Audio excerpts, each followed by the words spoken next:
Estamos aquí, buenas noches. Hoy comenzamos contándoles que el IPC definitivo de octubre es el mismo que el adelantado, del 7,3% a nivel nacional, aunque, como viene siendo habitual, aquí en casa, en Castilla y León, sube al 8,1%.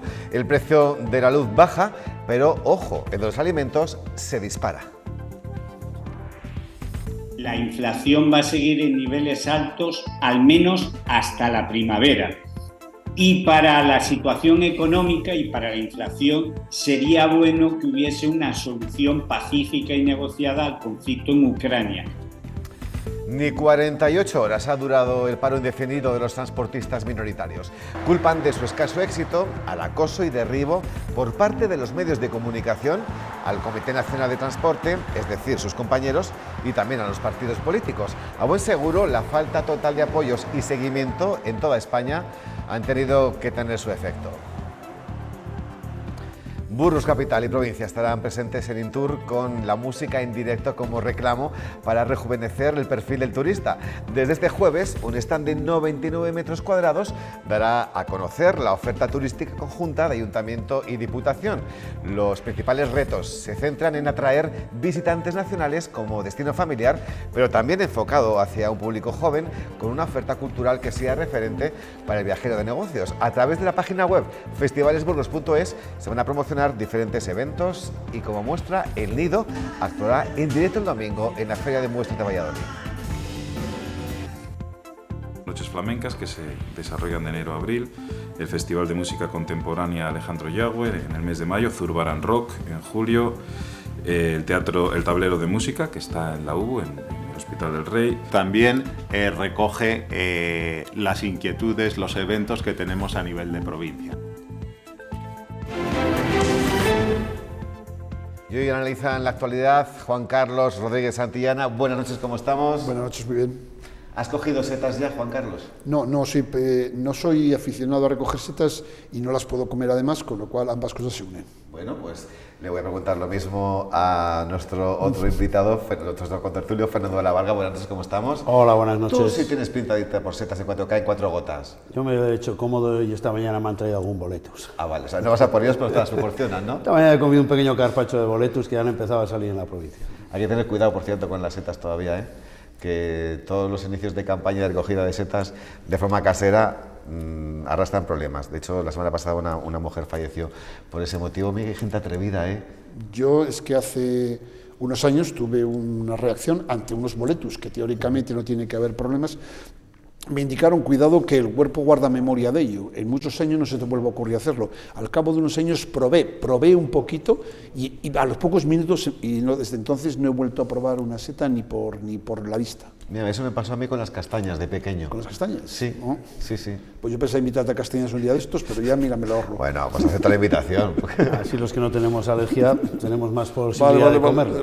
O sea que tus setas y mis castañas las vamos a hacer. Estamos hablando que veo que pruebo todo, entonces. Veo que puede con todo. Qué suerte, Fernando. Puede con todo. Es que la profesión lleva eso, ¿sabes? Sí, imagínate que un hostelero no pudiera. Tienes que catar antes de saber lo que estás ofreciendo al público. Sería dramático. Eso es dar servicio, Fernando. Bueno, y esta noche de martes nuestro invitado es un técnico de la Fundación Secretariado Gitano, Antonio Sánchez. Buenas noches, ¿cómo estamos? Buenas noches. Gracias por acompañarnos. A vosotros. Te hemos invitado a raíz de la visita del consejero de Vivienda de la Junta de Castilla y León al poblado del encuentro en Burgos la semana pasada, el viernes, lo que nos ha hecho preguntarnos, ¿no?, cómo está avanzando la comunidad gitana. No me lo desarrolles ahora, lo vas a hacer enseguida, pero ¿crees que la sociedad en general estamos todavía equivocados con vosotros? Bueno, yo creo que la imagen de la comunidad gitana va en progreso, así como la tolerancia general de toda la población pues se va mejorando, pero todavía quedan muchos pasos por avanzar y queda camino por recorrer. Pues tienes que lanzar muchos mensajes esta noche, así que te doy unos minutillos para que los vayas preparando y luego nos lo cuentas todo, porque hoy comenzamos con el recuerdo a Antonio Solana. El exportero del Burgos ha fallecido a los 82 años de edad. Él fue guardameta del 63 al 65 y del 70 al 72. Además, durante varios años fue director gerente del Servicio Municipalizado de Deportes del Ayuntamiento de Burgos. Desde aquí, nuestro más sincero pésame a su familia y, por supuesto, a sus amigos. Fernando de la Varga le conocía no como la época de jugador, pero sí como el del servicio municipalizado que acabo de mencionar. Correcto, yo le conocí cuando el servicio municipalizado estaba en las propias piscinas del plantío, ¿no? Ahí es donde tenían sus oficinas, y también le conocí porque su hijo Antonio era compañero mío en Jesuitas, entonces durante muchos años compartimos pupitre y por lo tanto tenía un acercamiento muy cercano hacia la familia.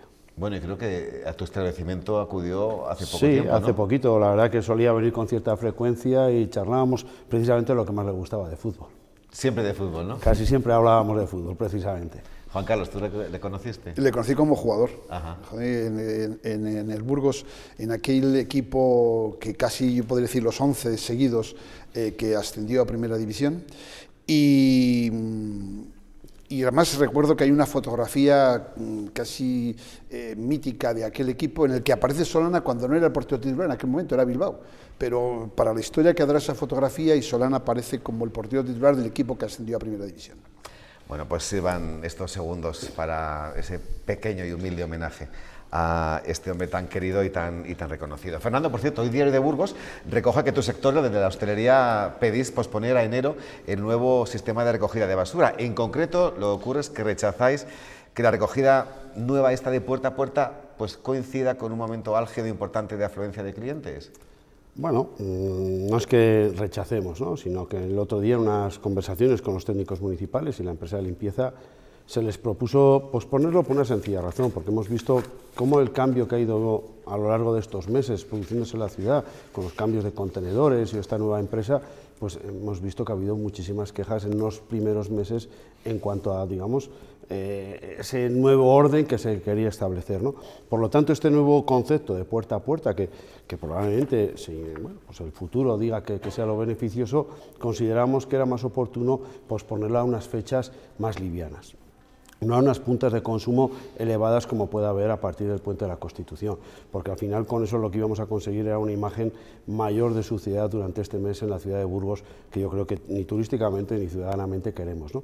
Por lo tanto, se le invitó al Ayuntamiento, vamos a continuar a trabajar con ello, pero a ser posible pasado las fiestas, que ahí veremos los fallos, los errores, las virtudes de este nuevo proyecto y que, por lo tanto, será más fácil implantarlo a una mayor rapidez y con mejores resultados. Sobre todo, había una pequeña disputa por el tema de la orgánica, porque bueno, ellos pretendían hacer un solo pase, que era digamos, a primera hora de la tarde, y sin embargo los establecimientos querían buscar una alternativa para ese residuo que se hace, sobre todo que se produce en la hora de la cena, porque claro, dejarlo en un establecimiento, pues imagínate, 5 kilos de residuos de pescado durante toda esa noche, pues bueno, podía provocar unos ciertos problemas de salubridad para los establecimientos y para los consumidores. Y a margen de esto, ¿ya podéis hacer una especie de valoración del nuevo adjudicatario del servicio de recogida?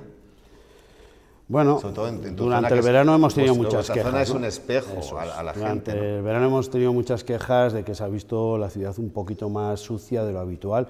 Sí que es cierto que quizás en el último mes y medio ha ido mejorando, y por lo tanto eso demuestra que cuando alguien llega nuevo, pues hasta que te pones en marcha y un poco conoces digamos la idiosincrasia de la ciudad y el ritmo de la ciudad, pues cuesta. Por eso este motivo de intentar aplazarlo un mes y medio, que yo creo que no lleva nada y sin embargo va a ser beneficioso para todos. Juan Carlos, ¿tú has notado diferencia del anterior gestor al actual? No, pero en mi caso no tiene ninguna importancia. Vivo tampoco en la ciudad de Burgos, tan pocos días que no. Mi impresión no es ni mejor ni peor ni todo lo contrario. Lamento, en este caso no puedo opinar. Pues me parece muy bien. No quieres saber de todo, Juan Carlos. No. O sea, rellenar por rellenar, nunca. En horas contadas o en días contados es muy difícil apreciar lo que Fernando está comentando. Ahora, si él lo dice, desde luego así será. Garantía. Bueno, es 15 de noviembre de 2022 y podemos decir que justo dentro de un mes se reunirán muchas empresas para celebrar la tradicional cena de Navidad, acontecimiento que la pandemia, como tantas otras cosas, pues se llevó por delante. Fernando, ¿cómo son las expectativas para estas Navidades en cuanto a reservas? Bueno, te voy a corregir. Hemos hablado de cenas, pero también comidas, ¿no? Sí, eso lo hemos hablado antes. Eso lo hemos hablado antes. Ahora se llevan también mucho más las comidas. No hay que ser tan picajoso, Fernando, se sobreentiende. No, pero es que es verdad. Bueno, pero hay que puntualizar. Se da por hecho. Hay que puntualizar porque si se hacen más comidas que cenas, igual ahora. Sí. Y hay ese vermú torero, ¿no? Quizás ahora se esté imponiendo más casi cada noche. Por lo tanto, hay el una tardeo demanda... que llamas, ¿no? hay una demanda mayor de comidas. Este año, como bien has dicho tú, yo creo que hay ganas de ese reencuentro, porque bueno, el año pasado parece que también había muchas ganas, el nivel de reservas era muy elevado, pero de repente llegó la sexta ola y lo aplanó todo, ¿no? Anulaciones, ¿no? Eso es. Por lo tanto, este año se está viendo que hay prácticamente ya desde la semana pasada hemos percibido ya esas comidas, esas cenas, y va a ser realmente un final de año potente, pero por otro lado los menús está costando cerrarles por una de las cosas que hablaremos posteriormente, porque el precio de la cesta sigue subiendo de un día para otro y cuesta hacer previsiones de un menú a 20 o 30 días cuando no sabes a qué precio vas a encontrarte mañana la leche o el cordero. ¿Pero ha cambiado en algo la forma de celebrar la Navidad por parte de las empresas? Ha cambiado en que los grupos son más pequeños. Ahora se tiende a hacer, antes a lo mejor era toda la fábrica, ¿no? Por poner un ejemplo, ahora a lo mejor es la línea del turno de tarde. Digamos que los grupos siguen siendo grandes, porque al final estás hablando de grupos de 20, 30, 40 personas, pero ya no es todo ese conglomerado que era la empresa, sino más bien grupos por secciones que se está haciendo. Juan Carlos, cuando os jubiláis de un cargo como el tuyo, de director provincial de Educación, ¿tenéis cena o comida de Navidad? Bueno, es que yo que coincidió prácticamente mi jubilación con la pandemia. Claro. Por lo tanto, no lo sé, no quiero decir con esto ni me estoy autoinvitando, ¿eh? Si mis excompañeros lo van a hacer este año, no sé si me invitarán o no. Pero bueno, en cualquier caso, sí, repito, claro, no me estoy invitando. Probablemente hagan algo, no lo sé, no tengo en este momento fechado en noticias de ello. Pero lamentablemente coincidió esto, mi jubilación y la pandemia, por lo tanto no ha habido oportunidad. Antes sí que se hacía, como dice Fernando, por secciones o así se hacía, y lo que sí hacíamos conjuntamente era tomar un cumplido aperitivo, un cumplido vino a mediodía, uno de los días antes de Navidad. Pues yo estoy contigo, creo que es mejor idea la comida que la cena. Va un poco en perfiles, perfiles de gente, perfiles Entonces, ¿cómo es mi perfil? Sociales. ¿Prefiriendo la comida?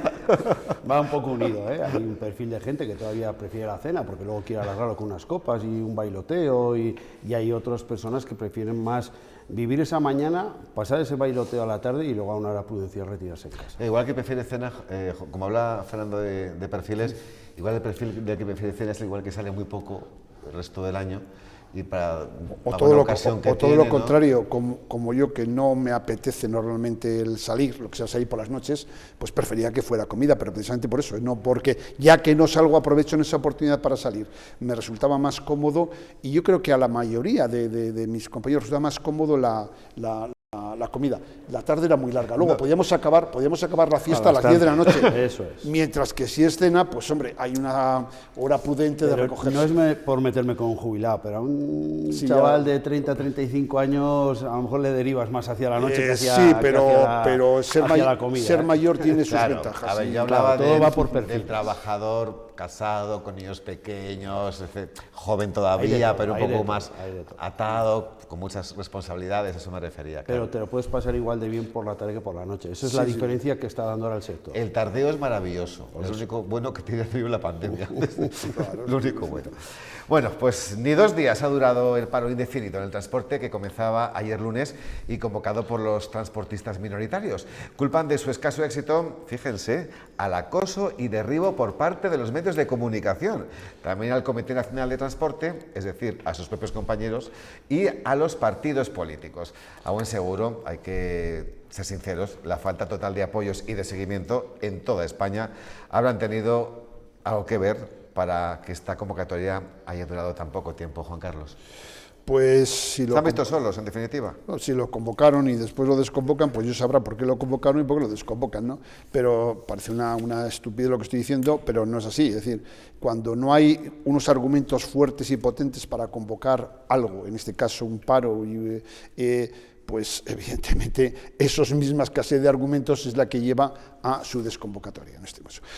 No sé, tampoco he hecho en esta oportunidad, así como lo de marzo sí que estuve un poco más atento encima a los asuntos, en esta oportunidad no, porque lo veía un poco sobrevenido, forzado, no, pero bueno, en cualquier caso, para el usuario, porque me tengo que poner el plan de usuario, no es por egoísmo, pero no soy transportista ni cercano a ello, pues mucho mejor que no haya este paro. Fernando. Un poco lo que él dice, la huelga anterior las alarmas saltaron, sea, ya 2 semanas antes ya todo el mundo nos dijo prever, almacenar, porque se va a paralizar. En este caso, días antes ya te decían que estuvieses tranquilo, que el impacto o el seguimiento que iba a tener era nulo o mínimo, como se ha visto, ¿no? Falta una pata, los sindicatos tampoco las han apoyado, ¿eh? Hemos dicho empresarios, hemos dicho... No, así, cuando yo me he referido al Comité Nacional, me refiero a los sindicatos. Ah, bueno, por eso, ¿no? Los sindicatos tampoco, y vemos que a veces cuando los sindicatos no apoyan este tipo de manifestaciones, pues no siguen adelante, ¿no? Por lo tanto, yo creo que es un poco lo que se dice en esta mesa. No han quedado claro sus reivindicaciones y, por lo tanto, eso les ha hecho que su cupo de participación por parte de los transportistas haya sido minoritario y han tenido que dar marcha atrás. Es que igual mejor un poquito de autocrítica y no tanto echar la culpa al empedrado, ¿no? No, pero pasa que... Es que los medios de comunicación hacemos es informar. Ya, claro, y hay que buscar siempre a un culpable o esto, no, a veces es muy curioso.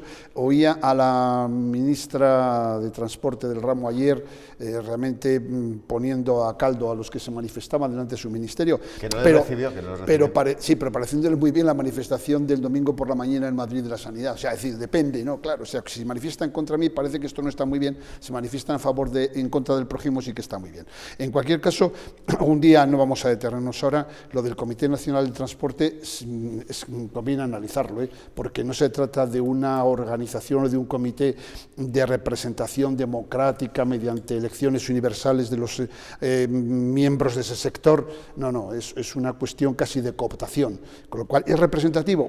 Bueno, mientras no haya otro método, pues es representativo, pero no creamos que es una traslación directa de la voluntad de los trabajadores y de los autónomos del transporte respecto al diálogo con el Ministerio. ¿Quieres decir que son representantes elegidos ad hoc porque son más fácil de manejar? No, simplemente porque no hay una elección, es decir, no hay una convocatoria, como por ejemplo hay convocatorias para un comité de empresa, o para no hay convocatoria en el que los trabajadores autónomos del transporte puedan ejercer su voto sobre unos candidatos. Es un sistema de cooptación, de apuntarse yo quiero ser, y luego posteriormente se estudia cuántos miembros integran cada uno de estos de yo quiero ser para tener la representación proporcional. Es un sistema un poco raro que democráticamente, desde luego, tiene su déficit.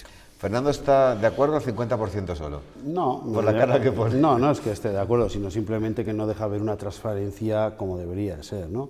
Al final, cuando no existe esa transparencia, pues te deja la duda de esa manipulación por detrás que puede haber en este comité, como estamos explicando ahora. Bueno, recordad que en la huelga de marzo ya ese comité no estaba nada de acuerdo con ese paro, efectivamente. Claro, porque el comité respondía mayoritariamente, no digo el todo, de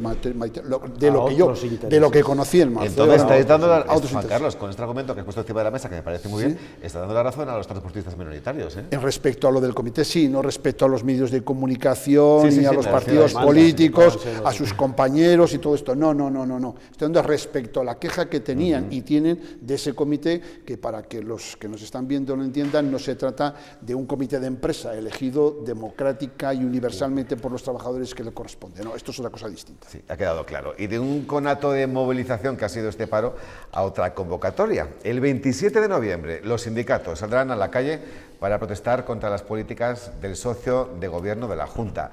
Con el lema llamado Defendamos la democracia, 14 organizaciones sociales, feministas, agrarias, de consumidores y hasta de policías han firmado el manifiesto que denuncia ataques a los derechos y a la igualdad.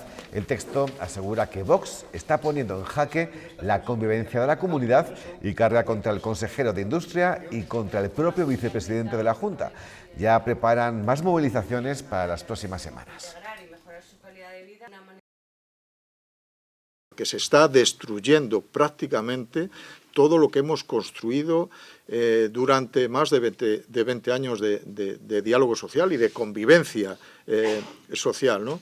Entonces, aquí se está generando, digamos, una alianza también de demócratas. Nos jugamos la democracia y la convivencia en esta comunidad autónoma. No se puede seguir por el camino de entregar carnés, unos de buenos y otros de malos.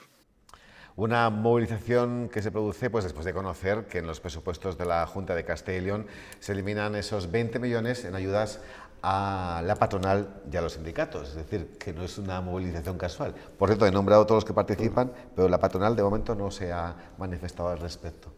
Claro, esto ya se anunció que iba a ocurrir, que todos esos dineros públicos que van a particulares, porque digámoslo, esto no es más que dinero de todos, de los impuestos de todos, que se entrega a unos particulares para que desarrollen las actividades legítimas que tienen que desarrollar. Yo no seré quien defienda ni al consejero de Industria ni al vicepresidente aquí, pero bueno, la razón que has dicho de la pérdida de las subvenciones, la proximidad, como no, también de unas elecciones municipales y autonómicas, aunque en Castilla y León no son autonómicas, pero son municipales muy importantes por el número de municipios que hay en esta región, y por lo tanto esto forma parte del mismo asunto, insisto, sin entrar en modo alguno a defender a uno u otro o más allá. Es algo que la parte del PP, del gobierno en coalición, pues tiene difícil explicar, ¿no? Tanto a unos como a otros. Esa supresión, quiero decir, económica. Bueno, la supresión económica viene principalmente a la parte patronal, COE, y los sindicatos mayoritarios, ¿no? Comisiones y UGT. El gobierno actual de la Junta de Castilla y León lo que dice, vamos a abrir el abanico a más asociaciones y a más sindicatos. O sea, realmente lo que está diciendo es, el pastel es este, ¿por qué se lo tienen que llevar el pastel 2 o 3 personas cuando a lo mejor el espectro general tienen que ser muchos más actores, ¿no? Yo creo que es un poco en esa línea. Evidentemente, los dos grandes damnificados, que son los 2 sindicatos mayoritarios, pues claro, perder esa parte de lo mío, pues escuece y duele, lógicamente. Sí, pero si la patronal, por ejemplo, aquí en este programa lo dijo Emiliana Molero, que es la secretaria general de FAE, de la patronal burgalesa, es que le parecía descabellado eliminar dinero que vaya destinado a potenciar riesgos laborales, por ejemplo, ¿no? Que son las cosas que están incluidas en esta reducción. Luego ya entraríamos en qué parte se van a eliminar, ¿eh? Nosotros ahora mismo estamos tratando ayudas para la contratación para mayores, o sea, que al final creo que nos quedamos con un titular, pero detrás hay un desarrollo y un trabajo de otras muchísimas cosas que es beneficioso absolutamente para todos los sectores que estamos hoy en día en una situación pues un poco de intentar mantener la economía de nuestra ciudad, o nuestra provincia y de nuestra comunidad. Para que nos entiendan los espectadores de forma rápida y a nivel nacional, ¿están de acuerdo con que se hayan entregado hace unos meses 80 millones de euros del contribuyente a UGT y comisiones para que reformen sus sedes nacionales? De la respuesta se colige la conclusión. Ese es el problema. ¿Está de acuerdo el contribuyente? ¿O está de acuerdo que ese dinero se utilice para tantas cosas? Ahora que hemos estado, y vuelvo a lo mismo, el mundo sanitario, ¿o estaría más de acuerdo que esos 80 millones, ojalá 80 millones de euros fueran a parar a las muchas necesidades que el sistema sanitario en Castilla y León o en España tiene? No, insisto, no quiero hacer demagogia con ello, pero es que es cierto.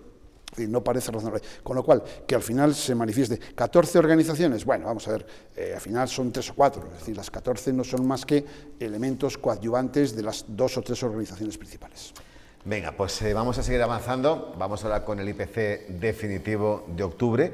Finalmente es el mismo que el adelantado que les contamos, del 7,3% a nivel nacional, aunque, como viene siendo habitual aquí en casa, en Castilla y León, sube al 8,1%.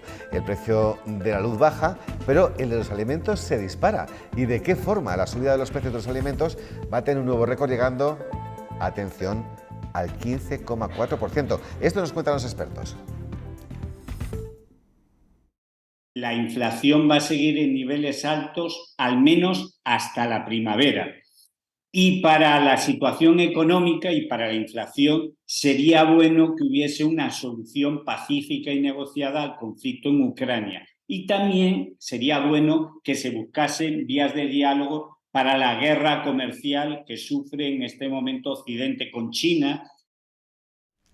Yo me quedo asustado cuando he visto ese porcentaje de solamente la subida de los alimentos. Estamos hablando con algo totalmente básico y necesario, 15,4%.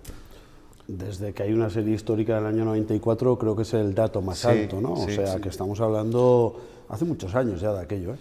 A mí me sorprende una cosa, lo queremos seguir achacando todo a la guerra de Ucrania. Ya veníamos con IPC en alza mucho antes de la guerra de Ucrania. Estábamos en un 6 antes de la guerra. No nos escudemos en la guerra de Ucrania.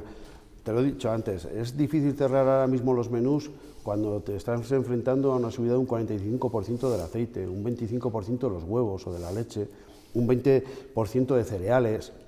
Y mañana no sabemos que el proveedor que nos venga con otra nueva subida, ¿no? Por lo tanto, eso ahora mismo está generando una incertidumbre muy grande porque el sector sigue teniendo, sobre todo el sector hostelería, el que yo más controlo, sigue teniendo mucho miedo a la repercusión, porque si repercutimos toda esa alza, pensamos o tenemos el miedo de que no se va a paralizar el consumo, con lo cual todavía va a ser más dañino la medida a adoptar. Juan Carlos. Una cuestión terminológica y colateral.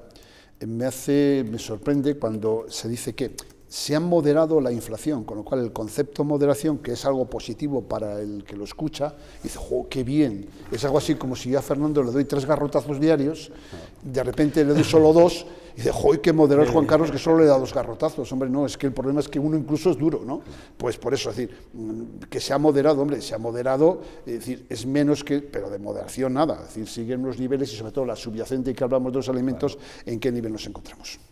Pues queda un mes y medio para que todos los españoles nos beneficiemos de la bonificación de los 20 céntimos en el precio del carburante.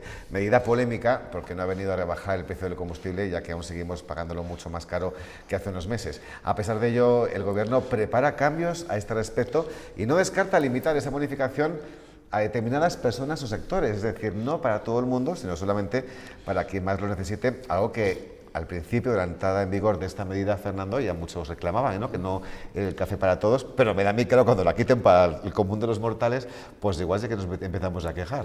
La verdad que es sorprendente. Sorprendente primero porque nos han engañado, porque estamos pagando más caro el carburante que cuando se puso aquella medida, con lo cual nos hizo ahí un juego de trileros que no lo hemos creído, pero realmente nos han engañado, ¿no? Y ya luego vamos, que luego ahora vengamos con una nueva medida y que no va a ser para todos, que vamos a ver para quién y quién no. ¿Quién es el que va a decidir? ¿En qué criterios, con qué idea, con qué concepto vas a poner que este señor pueda beneficiarse, aquel señor no, el de Alau sí?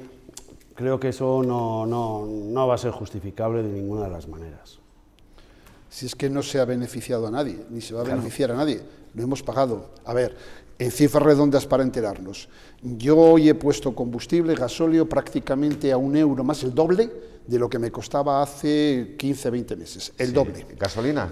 Gasóleo. Gasoil, gasóleo que es más caro aún que la gasolina. 2 euros menos 2 euros, 1 por ahí está. Es decir, prácticamente en cifras redondas el doble de lo que costaba hace 18 o 20 meses. Toda vez que el IVA es un concepto porcentual, quiere decir que el 21% yo pago exactamente 20 céntimos más de IVA de lo que pagaba hace 18 meses. Si luego me descuentan, me devuelven 20 céntimos, evidentemente es lo mismo, es decir, me dan lo que yo previamente he pagado. Yo siempre lo que aspiro es a que no me quiten para que luego me lo den. Es más, en esa transmisión burocrática de los 20 céntimos, parte de ellos se van. ¿No sería mejor que íntegramente los 20 quedaran bajando los impuestos en manos del contribuyente y no haya esa operación que tienen que hacer en las gasolineras para que luego vaya a Hacienda, para que Hacienda luego se lo entregue? Esto es una falacia. ¿Cómo que se ha bajado 20 céntimos? Pero si tú en el IVA estás pagando más de esos 20 céntimos de exceso. Nos han hecho un juego del trineo. Un juego, ¿dónde está? Y de repente, te enseño qué bien. El dado y te lo meneo. 20 céntimos menos, pero si es que lo estoy pagando en el IVA supletorio. Ya, pero ¿sabes lo que pasa? Que es que ya nos hemos acostumbrado a pagar esos 20 céntimos menos. Pero no, que lo estás pagando de más. Sí, pero que ya hemos perdido la referencia. Bueno, hemos perdido la referencia, pero es que conviene... Ese es el problema. Olvidamos demasiado rápido las cosas. Es algo parecido a los cheques, bueno, a los bonos para el consumo del Ayuntamiento de Burgos. Es fantástico, es lo mismo, exactamente lo mismo. Pero bueno, no voy a entrar en ello, que ya lo hicimos el último día y hoy no es del orden del día. Bueno, vamos ya con nuestro invitado Antonio Sánchez, que es técnico de la Fundación Secretariado Gitano de Burgos. Gracias por continuar con nosotros durante estos minutos. Veía que de todos los temas que hemos tocado en la mesa de actualidad, donde más te notaba así enfurecido ha sido en el tema de la gasolina. Sí. Te veía por el rabillo del ojo, Antonio. Pues sí, hombre, es un tema que nos afecta a todos, ¿no? Y al Sí, sí. final, pues sí, la verdad que... Normal, nos indigna a todos, efectivamente. Porque nos tenemos que quitar tantas cosas, ¿verdad? Para poder utilizar el coche para ir a trabajar, no te digo que te vayas sí. de vacaciones, no, para ir a trabajar. Sí, sí, Bien, bueno, pues que 21 familias continúan viviendo en el poblado chabolista del Encuentro. Se prevé que el próximo año 13 sean realojadas y se sumen a las 15 que ya viven en una vivienda digna. Se prevé que en 2024 este poblado, el más grande hasta el momento de Castilla y León, pase a ser historia. Y precisamente ese poblado fue visitado el pasado viernes por el consejero de Vivienda de la Junta de Castilla y León, algo que nos ha hecho que nos preguntemos, Antonio, la evolución de la comunidad gitana en este momento, de cara, sobre todo, viendo estas imágenes que tenemos de la visita del consejero de Vivienda de la Junta. Que muchos se preguntarán, ¿qué hacen allí todavía? Pues bueno, la verdad que es una pregunta que se hace mucha gente y realmente es una pregunta que se hace también a nivel nacional, ¿no? ¿Cómo pueden existir todavía poblados chabolistas a día de hoy, ¿no? Aquí en Burgos, pues como sabemos, tenemos el poblado del Encuentro que todavía sigue existiendo y pues este mismo año Fundación Secretariado Gitano ha lanzado una campaña para la erradicación del chabolismo a nivel nacional porque creemos que realmente no es tiempo para que haya personas que tengan esas condiciones de vivienda. Y bueno, el poblado chabolista del Encuentro se preveyó que iba a estar 5 años y han pasado 20. Las previsiones, como bien has comentado, son para que para 2024 pues esto haya quedado atrás. Esta misma mañana hemos estado hablando con Maite del Ayuntamiento de Burgos y bueno, nos ha dicho que para diciembre de 2023 pues esperan que esto esté erradicado y que bueno, al final pues el año que viene podamos hablar del Encuentro como algo que ya ha pasado a ser del pasado. Pero Antonio, ¿de quién depende que esto se erradique? Bueno, yo creo que hay varias responsabilidades, ¿no? Algo fundamental es la administración, ¿no? Que apoye todo lo que es la erradicación del chabolismo, pero también pues tiene que ser conjunto el tercer sector, ¿no? Porque entendemos que la erradicación del chabolismo tiene que ser una erradicación integral, el trabajo con las familias. No se les puede dar una vivienda a las familias cuando carecen de un empleo, cuando carecen de unas condiciones de salud que les permita pues, determinadas condiciones de vivienda y entonces, claro, se tiene que trabajar conjuntamente entre todos para que esto suceda, porque las familias también tienen que estar preparadas para ese cambio y que al final el cambio no sea, como ha pasado en otras ocasiones, pues una guetización en edificios que al final vuelven a ser chabolas pero en edificios y que esto realmente sea una erradicación real y que las condiciones de vida pues mejoren. O sea, que las familias que todavía quedan ahí, de tus palabras se desprende que es porque no tienen otro sitio donde ir. Exactamente. O quieren evitar tener una chabola en un piso, un apartamento, por ejemplo. Claro, las condiciones de vida de las personas que se encuentran en poblados chabolistas, hablamos aquí del Encuentro porque es lo que tenemos aquí en Burgos, pero las personas que se encuentran en estos poblados es porque carecen de los recursos necesarios para poder, digamos, adquirir una vivienda normalizada, pues eso, porque no tienen los recursos para alcanzarlo.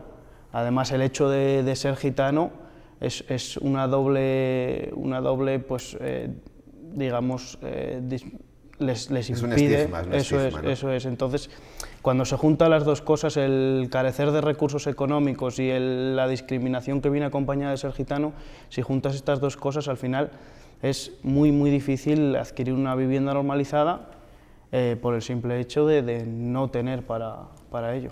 Pero ¿tú ves que la evolución del colectivo gitano va a diferentes velocidades? Sí. Te voy a decir por qué, porque todo no depende solo de que seas gitano y el hecho de quiero avanzar porque soy gitano, sino que va muy acompañado de lo que decimos, ¿no? Soy gitano, pero además vivo en este sitio en concreto, soy gitano, pero además tengo esta situación económica, soy gitano y tengo todo esto detrás, que al final lo que me hace es que yo quiera avanzar, pero que en muchas ocasiones me vea limitado, ¿no? Al final, cuando tú tienes más recursos, podrás avanzar mejor. Sin embargo, si te faltan los recursos necesarios para poder avanzar, pues al final te ves muy limitado. Pero en pleno año 2002 los gitanos hacen una vida totalmente normal, ¿no? En una gran mayoría, o no sé qué porcentaje me darás tú, que eres el entendido. Hombre, pues realmente el gitano intenta realizar una vida normalizada, ¿no? Sin ir más lejos, por ejemplo, cuando hablamos con gente que igual desconoce cómo está la situación de la comunidad gitana, nos hablan de que la discriminación está ya pasada a un segundo plano, y sin ir más lejos, en el último informe anual que ha sacado la Fundación, que saca todos los años de discriminación, son 554 los casos registrados de delitos de odio y discriminación a la comunidad gitana, los que puede recoger la Fundación en este último año. Entonces, al final, si son 554 casos los que podemos recoger nosotros, ¿cuántos no más habrá detrás que nosotros desconocemos? Y eso al final pasa en todos los sitios, pasa en un acceso a la vivienda, pasa en el intentar, por ejemplo, alquilar un local. En todos los aspectos la discriminación se ve presente, sobre todo en vivienda está muy presente, pues por el tema eso de que les dificulta el acceso, y aunque hablamos de 2022, seguimos con muchas dificultades, la comunidad gitana sigue con muchas dificultades porque realmente todavía hay muchas reticencias. Bueno, si alquilarle una vivienda hoy por hoy a un payo estaría harto difícil, ¿no? Y en vuestro caso eso se complica bastante. Imagino que desde la Fundación ahí estaréis trabajando para darles alguna pauta, ¿no? Sí, desde la Fundación se trabaja en la igualdad de derechos y se defienden los derechos de las personas gitanas. Y al final pues nosotros tenemos también nuestros departamentos en los cuales la gente pues puede acudir a nosotros si se ha sentido discriminado, si tiene alguna dificultad en el acceso a la vivienda o se ha sentido discriminado, como pasa mucho ahora en las redes sociales, que al final parece que como la cara está oculta y no se ve la persona que está detrás, pues se queda un poco en el olvido, pues que estas personas tengan dónde acudir para que esto no quede en el olvido y que al final no se haga nada. Y la Fundación es algo que está apoyando mucho porque al final la defensa de los derechos es esencial para tener una calidad de vida. Si se te priva de los derechos, yo creo que se te está privando de eso, de mejorar tu calidad de vida. Claro, y encima noticias como la de la semana pasada a nivel nacional no ayudan, ¿no? Una persona que no deja entrar a una boda a la que fue sin invitación espera pacientemente a que se acabe el evento y se carga a 4 miembros de la familia a la salida. Eso, claro, no ayuda a la comunidad gitana en ningún sentido. Lo primero porque al final cuando se tratan este tipo de noticias es algo que también se está luchando mucho desde la Fundación Secretariado Gitano y desde las demás asociaciones que trabajan en España para que la manera en que se tratan estas noticias, muchas veces si vemos las noticias se recalca que las personas son de etnia gitana, se recalca mucho que vienen de unos clanes que son gitanos y que al final es irrelevante para la noticia, ¿no? Porque que una persona atropelle a 4 personas en una boda es innecesario saber si es gitano o no es gitano, porque al final para la noticia no te es relevante para nada. ¿Qué pasa?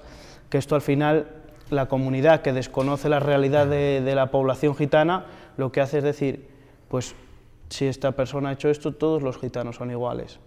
Y entonces al final lo que haces es distanciar más a la población mayoritaria de la comunidad gitana.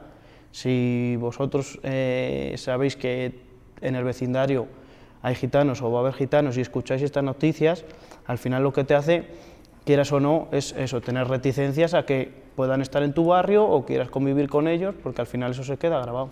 Toda la razón en ese sentido, Antonio, porque así como se nos forma a los medios para cuando tengamos que hablar de violencia de género, cómo tratarlo, ¿no? Pues el resto de temas, incluido este también, efectivamente.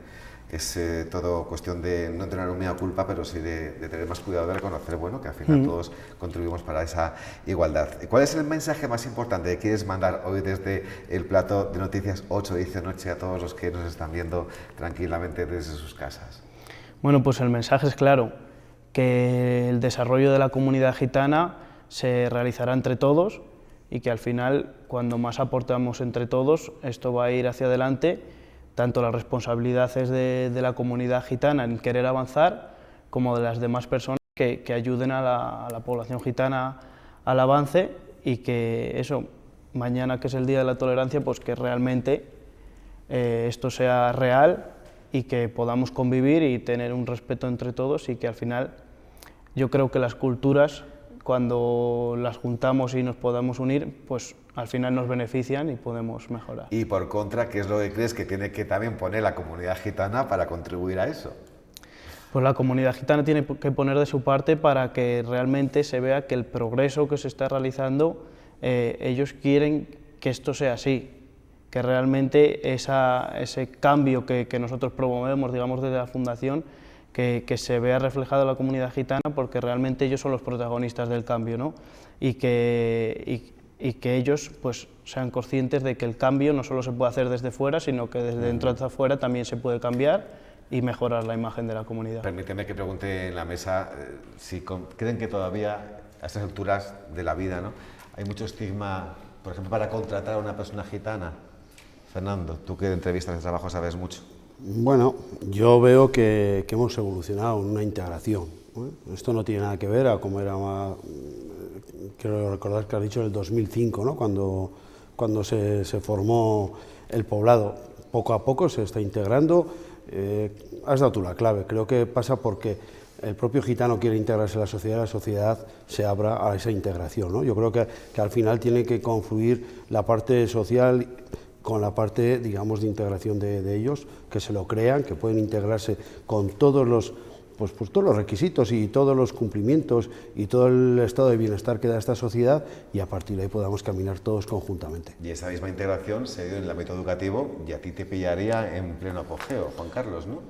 Sí, me pilló en pleno apogeo y algún día podemos hacer casi, como decía antes por otro tema, un monográfico sobre ello, ¿eh? Me encantaría.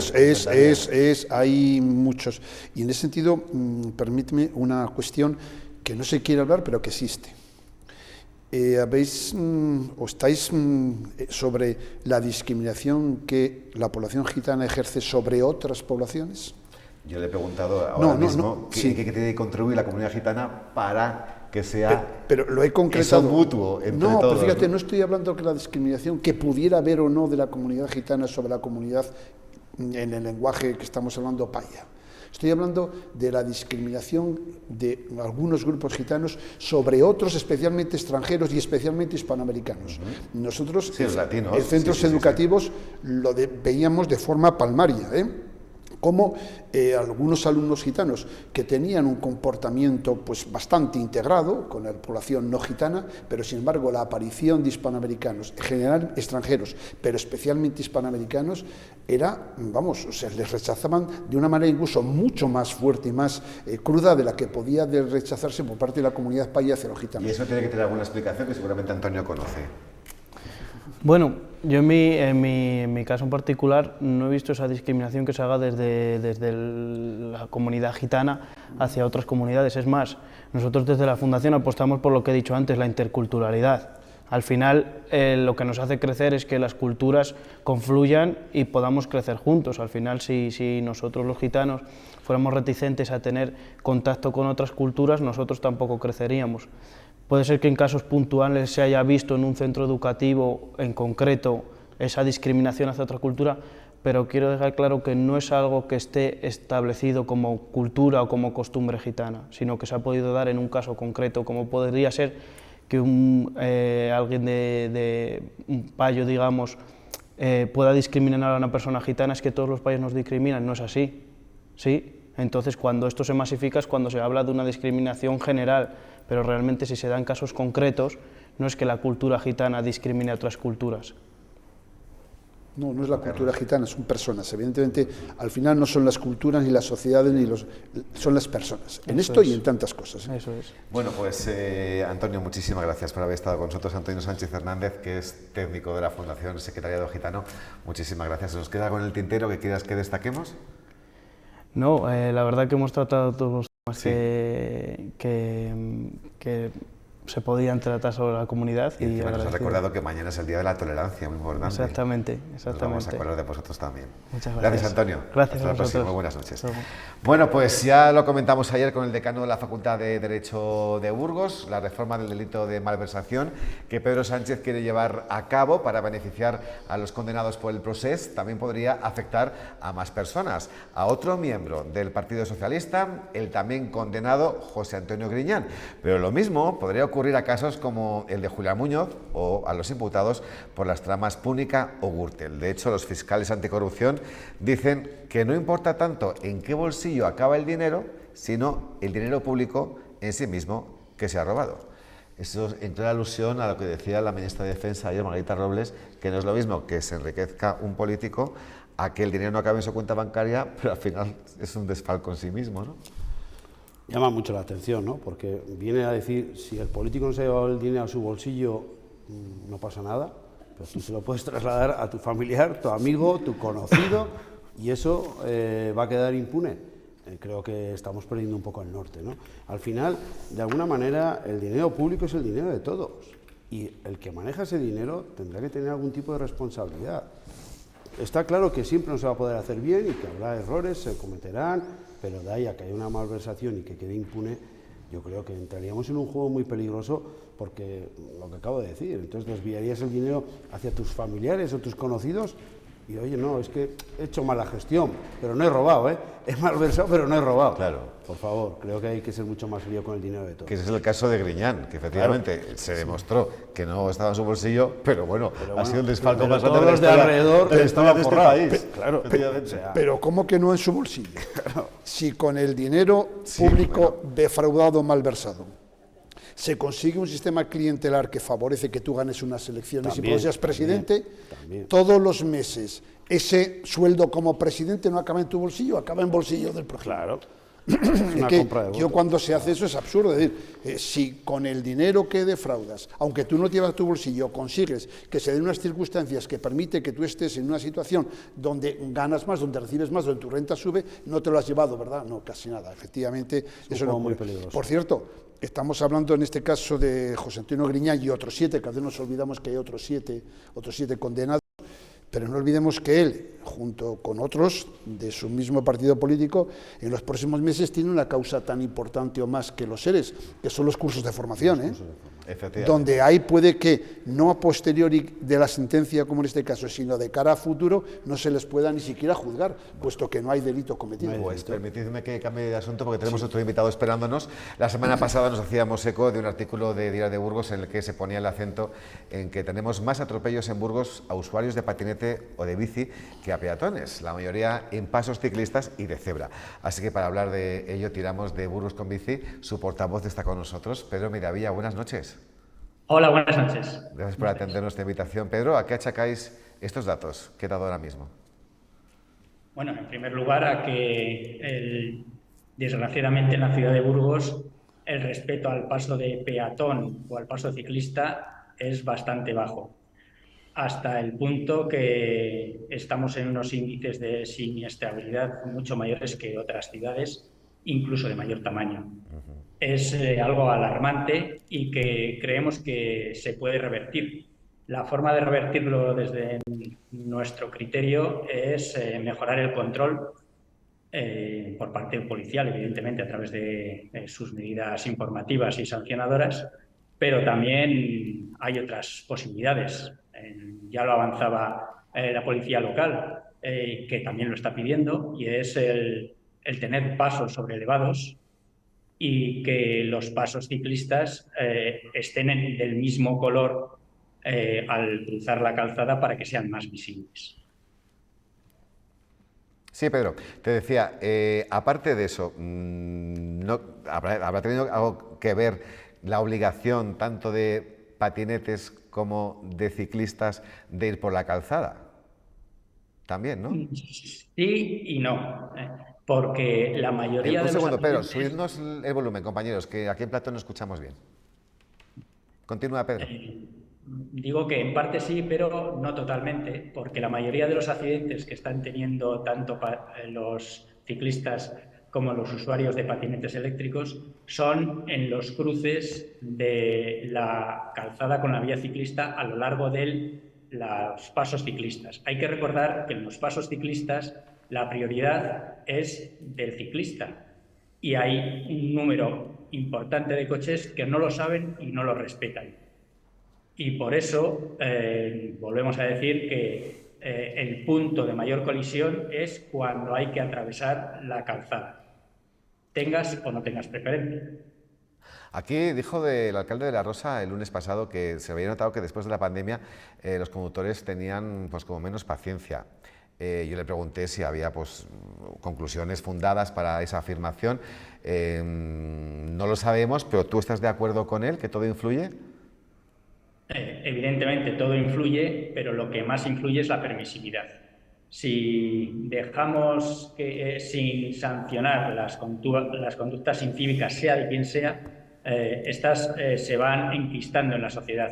Si el conductor de un coche se ha acostumbrado a no parar en el paso de peatones y llevarse por delante a los peatones, o en el paso ciclista y llevarse por delante a los ciclistas, pues el problema social ahí lo tenemos. Y de la misma manera que es muy habitual que no se respete la fase ámbar que hay de los semáforos y que el conductor de un coche lo considere verde. Cuando esa fase ámbar coincide con un paso ciclista, el peligro lo tenemos asegurado. Una última cuestión, Pedro, ¿qué te parecen los planes del Ayuntamiento para tener más carriles bici en la capital? Te hablo, por ejemplo, de Reyes Católicos, también de un proyecto piloto que se va a llevar a cabo en la Avenida Derechos Humanos, dirección Capiscol. ¿Vamos en la buena senda o todavía es insuficiente? Bueno, ojalá que se ejecuten. Llevamos muchos años con esas promesas y todavía no hemos visto nada. Lo celebraremos cuando llegue, pero no son los únicos lugares que necesita la ciudad. Necesitamos que la malla ciclista sea una malla cerrada y general, no solamente Reyes Católicos, que sí que hace falta, también la calle Vitoria, todo Gamonal, que carece de vías ciclistas.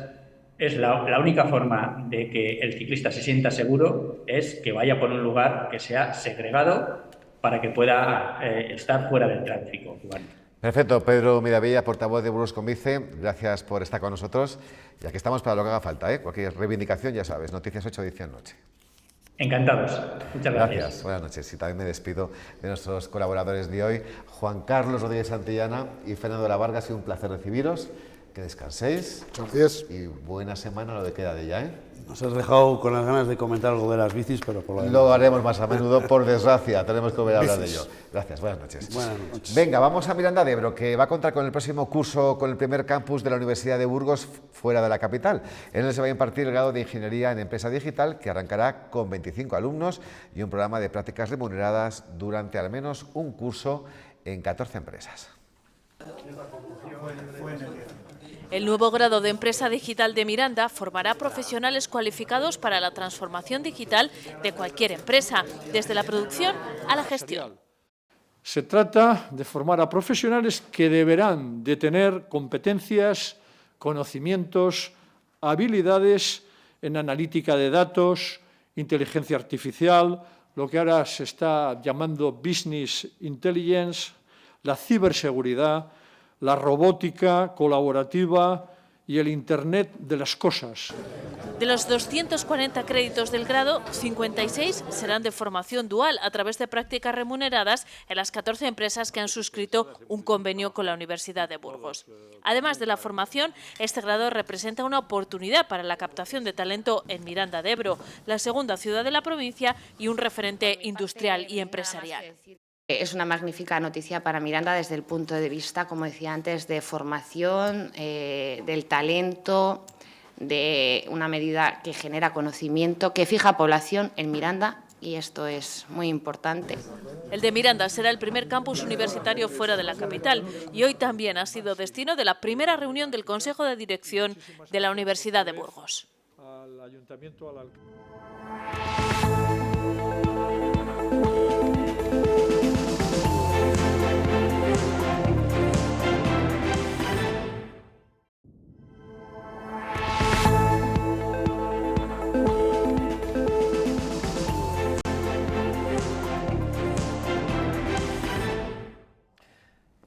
Últimos minutos de Noticias 8, edición noche para la cultura. Decirles que más de 100 obras con el papel como soporte son las protagonistas de la exposición Leer la imagen, ver la escritura que acoge la Casa del Cordón.